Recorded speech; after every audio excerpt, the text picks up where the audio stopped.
पाकिस्तान मुस्लिम league नून की senior नायब सदर और चीफ ऑर्गेनाइजर मरीम नवाज सऊदी अरब रवाना हो गई है। मरीम नवाज सऊदी अरब में उम्रा अदा करेंगी। कैप्टन रिटायर्ड मोहम्मद सफदर, बेटा और दोनों बेटियां भी मरीम नवाज के हमरा मौजूद है।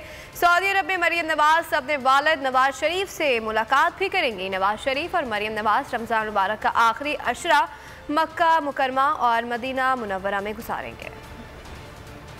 तो नजर आ रहा है सामने लिखा हुआ है जुल्म मिटने के लिए दो चीजों से मिटेगा भाई। एक, अदल की कुर्सी पे जो लोग बैठते हैं ना, वो अदल के हिसाब से फैसले करने लगे। दूसरा, कौम निकल खड़ी हो जुल्म के खिलाफ, तो जुल्म खत्म हो जाएगा। या इन दोनों में से कोई एक चीज हो जाए या दोनों हो जाए। अगर 420 का मुकदमा था, उस वक्त अदलिया में जो लोग बैठे हुए केस देख रहे थे, वो पूछते ना यार चीट हुआ कौन है।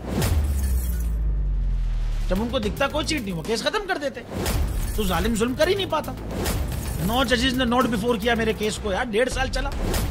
शख्सी जमानत का केस, सेम केस इस्लामाबाद में कर दिया। एक ही इल्जाम पे 2 केस हो नहीं सकते भाई।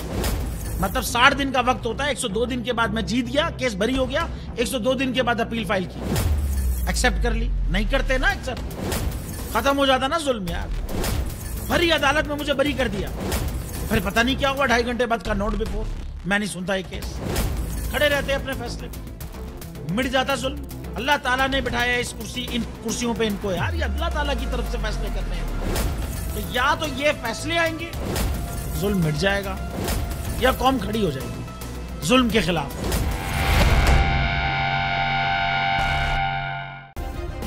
सब्सक्राइब करें और बेल दबाएं ताकि कोई खबर रह न जाए।